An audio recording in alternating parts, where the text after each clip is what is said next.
Bom dia, pessoal. Resolvi fazer um vídeo para vocês hoje, para a gente falar um pouco sobre o mercado financeiro, a carteira de investimento de vocês, meta atuarial, né? Porque tem muito regime próprio que está me pedindo orientação em relação à carteira, se deve estar resgatando os recursos. Então vamos fazer uma análise no cenário atualmente para a gente ver se compensa ou não mexer na carteira, né? Bom, vamos relembrar aqui, ó. Aqui são os índices IMAs, né? Que no fim das contas todos eles são títulos públicos do governo federal. E o que difere principalmente eles é a questão do prazo de vencimento. Por exemplo, o IRFM1 que está aqui, deixa eu colocar uma caneta aí. O IRFM1 que está aqui, dentro desse índice só tem título público que vai vencer no máximo em 1 ano. Então é um prazo muito curto. Por isso que o IRFM1 não tem oscilação. É aquilo que eu sempre falo, ele rende pouco, mas nunca dá negativo. Já o IMAB5, aqui dentro tem títulos do governo que vão vencer no máximo em 5 anos. Então ele já é um de médio prazo. Então ele já começa a sofrer um pouco de oscilação, mas as chances dele fechar o mês negativo são menores. Já o IMAB5+, ele é de longuíssimo prazo. Aqui dentro só tem título público do governo que vai vencer acima de 5 anos. Por isso, nesse gráfico aqui, ó, ele é aquele que mais rentabiliza, mas também é o que mais desvaloriza, porque ele é de longo prazo. O IMAB, que está aqui com a linha vermelha, ele tem de tudo. Tem papéis de 1 ano, de 5 anos, acima de 5 anos, né? E eu passei a incluir agora o IDKA2, que muitos de vocês já aplicam nele. O IDKA2 tem papéis de prazo não tão curto quanto o RFM1 e não tão médio prazo quanto o IMAB5. E por que eu comecei a incluir ele nas minhas análises? Porque o Copom já informou que o ano que vem a tendência é eles aumentarem a taxa Selic. A Selic hoje está em 6,5%. A projeção do Copom é elevar a Selic o ano que vem para 8%. Sempre que a Selic sobe, os IMAs caem.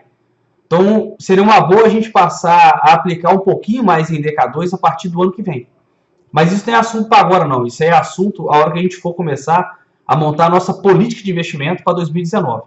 Mas já começa a observar, ó, a partir desse momento aqui de julho, quem começa a rentabilizar mais é o IDK2. Porque ele não é nem tão curto quanto o RFM1 e nem tão médio prazo quanto o IMAB5. Bom, eu fiz um vídeo para vocês falando que os problemas do mês de maio, né, foram 3 fatores que derrubaram o mercado financeiro. Primeiro foi o dólar, que em 12 dias ele aumentou 5%. Em 12 dias, praticamente ele rentabilizou o que a poupança rende para nós o ano inteiro. Aí no dia 16, o Copom resolveu parar de reduzir a Selic. A Selic travou em 6,5%. Isso não é bom para fundos IMAB. Por mais que a Selic não aumentou, se você estagna na redução, o risco de aumentar ela já passa a ser maior. Por isso que você também teve uma desvalorização no mercado financeiro. E aí, para piorar, né, a partir do dia 21, que é mais ou menos essa fatia aqui, ó, deu início à greve dos caminhoneiros, que aí deu desabastecimento no país, acabou que aumentou a inflação no mês de julho. Então o mês de maio está aqui, com um dos 3 fatores, e a primeira semana de junho ainda sofreu consequências da greve dos caminhoneiros, porque a greve dos caminhoneiros ocorreu nos finalmente do mês de maio, né? Beleza, eu falei para ninguém mexer que a gente ia recuperar isso, e realmente recuperou. No mês de julho, olha o tanto que os índices valorizaram. Até chegar o quê? Até chegar na primeira pesquisa eleitoral após a inscrição dos candidatos no TSE. A partir do dia 20 de agosto, a corrida eleitoral passou a ser oficial. Já estavam inscritos as chapas, né? Então aí saiu a primeira pesquisa do Ibope em relação à intenção de votos. Como o candidato preferido do mercado financeiro se mostrou mal nas pesquisas, a partir das pesquisas eleitorais aqui a gente começa a ter os IMAs se desvalorizando. A partir dessa outra linha, o que passa a influenciar o mercado agora são as eleições. Já não é mais política econômica, política externa, né? Bom, então essa aqui foi a primeira pesquisa que teve, como o PT ele se inscreveu o Lula. Daí o TSE não aceitou, não permitiu que o Lula concorresse. O PT ainda teve 10 dias para anunciar quem seria o substituto. Então, durante certo tempo, o Ibope, o Datafolha, sempre faziam pesquisas mostrando 2 candidatos, né? Então, aqui uma pesquisa com o Lula como candidato, em primeiro, e o Fernando Haddad aqui, caso ele fosse o substituto que acabou sendo, né?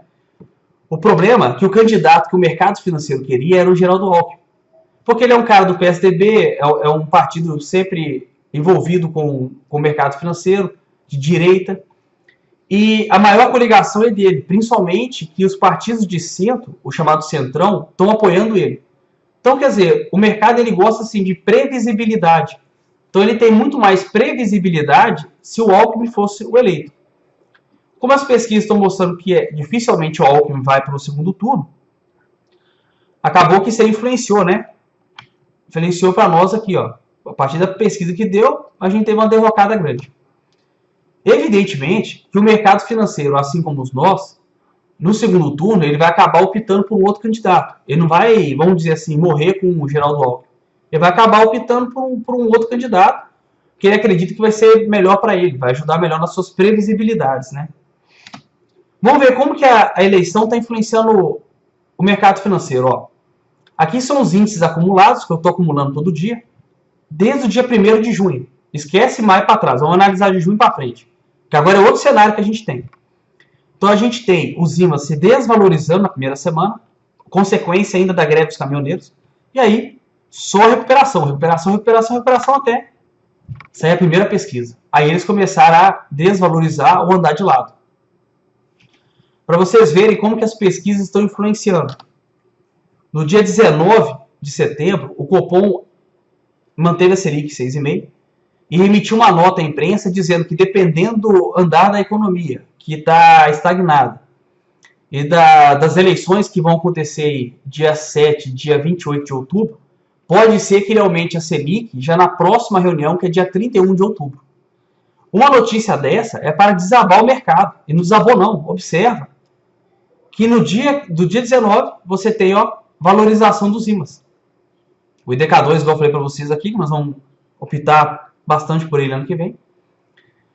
Então a gente vê que isso não desvalorizou o mercado. O mercado não está preocupado mais com o Donald Trump, com o acordo dele com a China, com o que está acontecendo com a Selic. O negócio hoje é o presidente da República.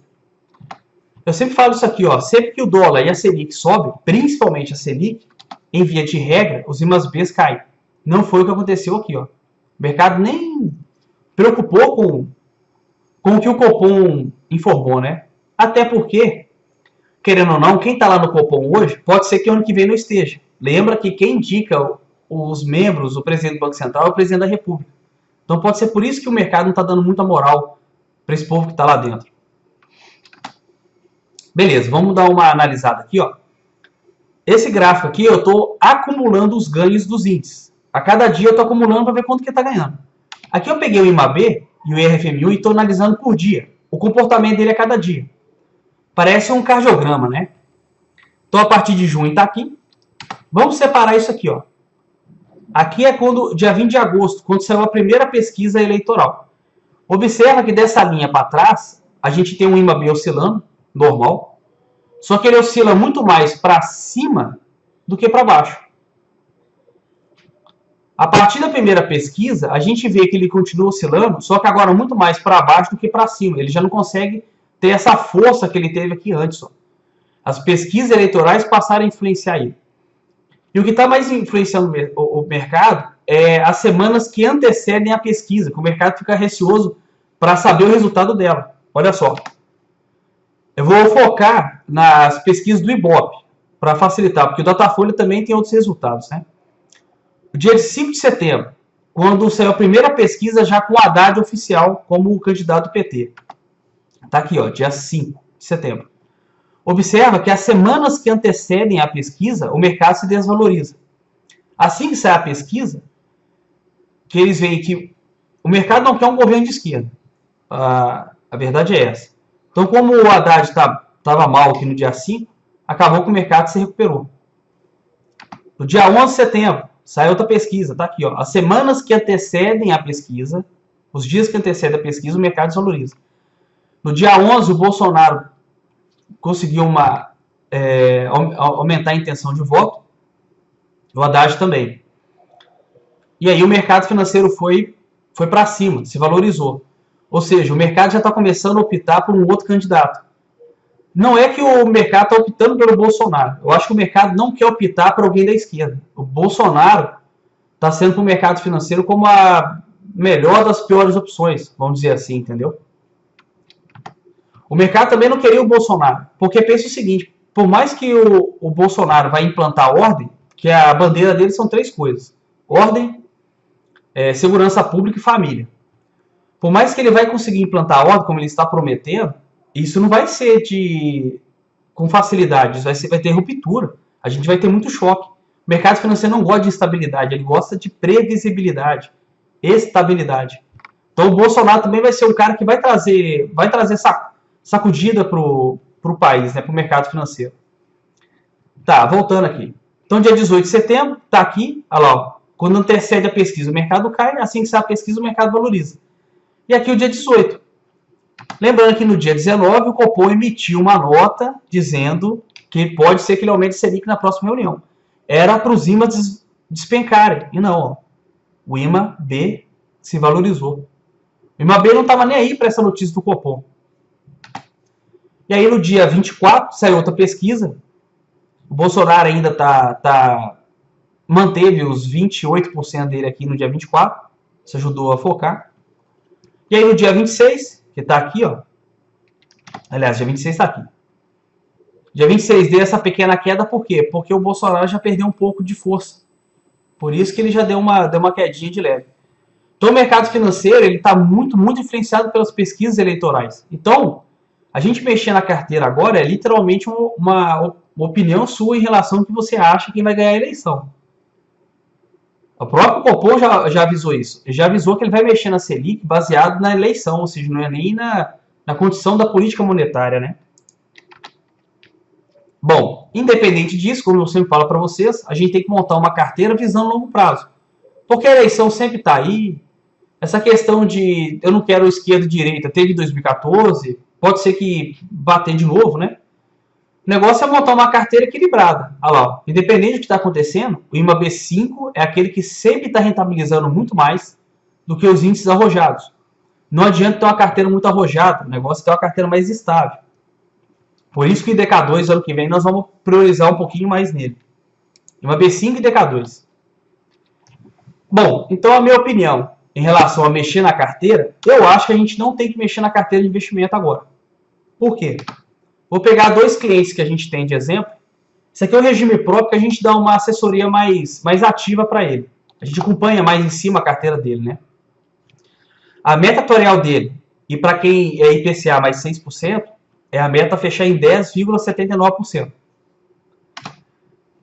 A carteira desse regime próprio hoje, ela vinha bater na meta, conseguia alavancar os ganhos, e aí chegou no mês aqui de maio, que ele teve essa queda como todo mundo teve.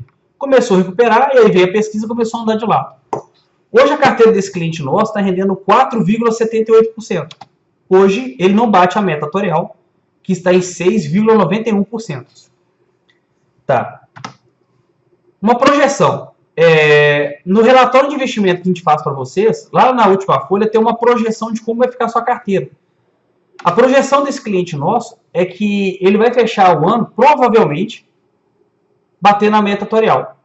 Essa projeção que a gente faz lá no relatório de investimento é um estudo que usa uma metodologia parecida com as pesquisas eleitorais, com intervalo de confiança, com margem de erro para baixo e para cima. Então, nesse estudo, a gente está analisando todo esse período aqui de 2018. Então, o que está influenciando a gente é tanto esse período de agora, como o período de janeiro até maio.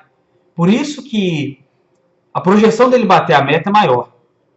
Como ele tem essa projeção de poder bater a meta, eu acho que não deveria mexer nela. Se mesmo assim ele quer mexer na carteira e deixar ela totalmente conservadora, resgatar tudo em IMAB, IMAB5+, ações, e aplicar tudo em RFMU e DI, que nunca dá negativo, a carteira dele vai fechar o ano rendendo 7,06%. Ou seja, se ele mexer na carteira, é certo que ele não bate a meta atuarial. Se ele deixar como está, pode ser que ele bata a meta.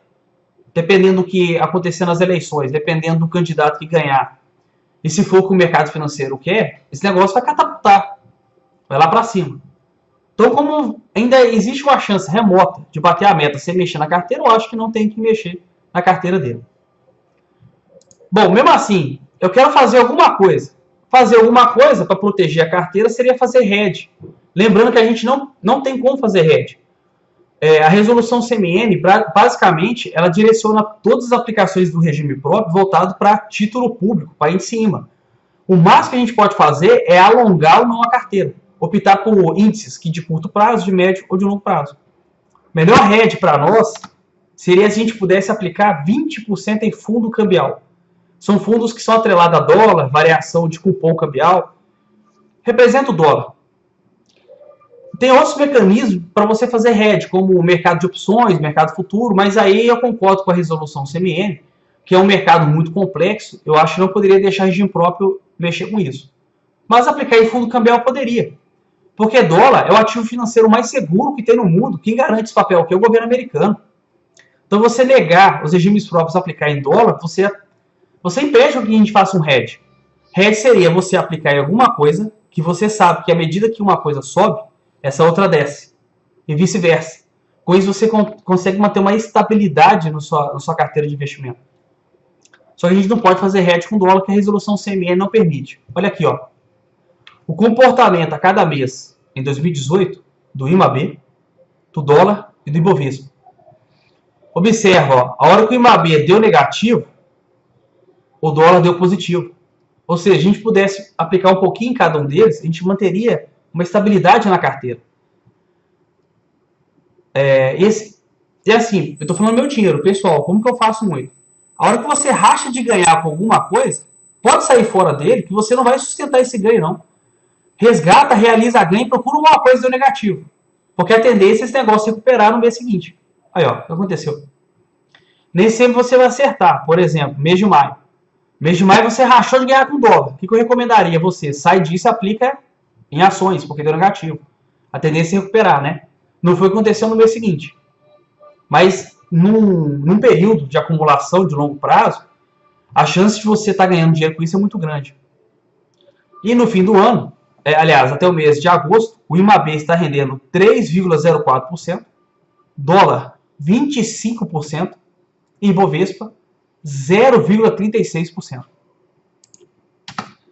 Se aquele cliente nosso, que a gente tem uma gestão mais ativa com ele, que a carteira está rendendo 4,78% e hoje não está batendo a meta atuarial, mas se ele pudesse aplicar 20% em fundos cambiais, a carteira dele hoje já está rendendo 9,78%. Se a previsão é a meta atuarial fechar o ano em 10,79%, esse regime próprio aqui já bateu a meta. Se ele pegar a carteira toda dele agora em agosto, se ele pudesse aplicar em fundo cambial, se ele pegasse tudo e colocasse agora em RFM e DI, beleza, bateu a meta já. Acabou o problema para ele. Só que a resolução CME não permite. Por que ela não permite? Raciocina comigo. Quem hoje compra título público do governo é o investidor estrangeiro, que hoje não quer investir no Brasil, e os senhores regimes próprios. Se permitir vocês aplicarem 20% em fundo cambial, vocês vão deixar de comprar título público, vai deixar de emprestar dinheiro para o governo para estar comprando dólar. Por isso que a resolução não permite. É aquele negócio, né? A política no Brasil sempre ela é feita para favorecer interesses de um pequeno grupo, né? Beleza. E aí eu quero mostrar outra simulação, que um cliente nosso que entrou agora em julho, que a carteira dele está rendendo 3,03%, fechou com a gente a assessoria para ver se a gente ajuda a bater a meta. Infelizmente, para ele bater a meta, ele vai ter que arriscar a carteira dele, aplicar muito IMAB, que já não sou favorável. Agora, se ele pudesse estar aplicando 20% em fundo cambial, em agosto ele estaria batendo a meta atuarial. A carteira dele estaria rendendo acima da meta.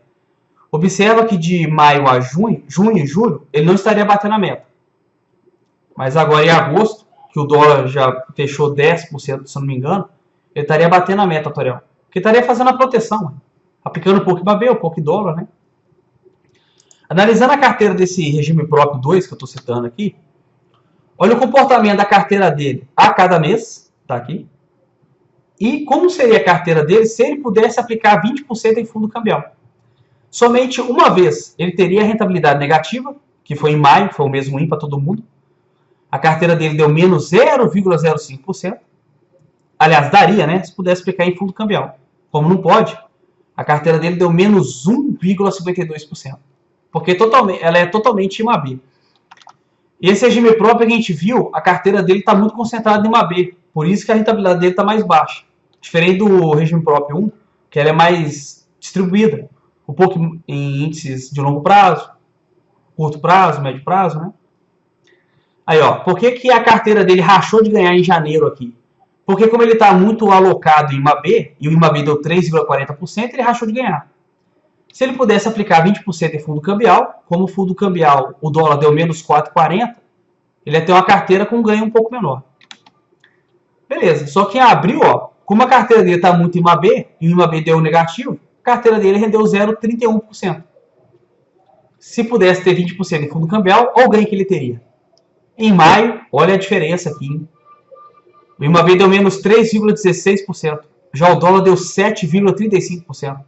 A diferença de ganho das carteiras. E no mês de agosto, que a carteira dele praticamente rendeu 0%, se pudesse ter 20% em dólar, fundo cambial, quanto que ia estar rentabilizando a carteira? Então a carteira dele está rendendo 7,96% e não 3,03%. Ou seja, a gente está fazendo o que pode fazer. É o que a lei permite, né? Então tá aí, pessoal. Espero que eu tenha ajudado os senhores a entender um pouco a questão do mercado financeiro, né? Não vão mexer na carteira. Deixa como tá.